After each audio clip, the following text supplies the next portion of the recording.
Well, if you haven't seen the latest headline, here it is.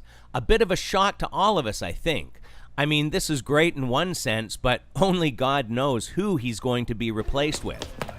Oh, look who we have here. Hi, Brian.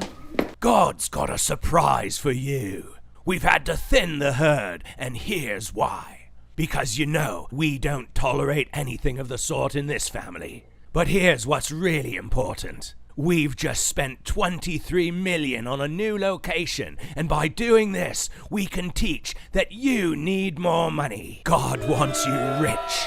Yeah, I think that's enough, Brian. Well, that was about as surprising as Carl Lentz being let go.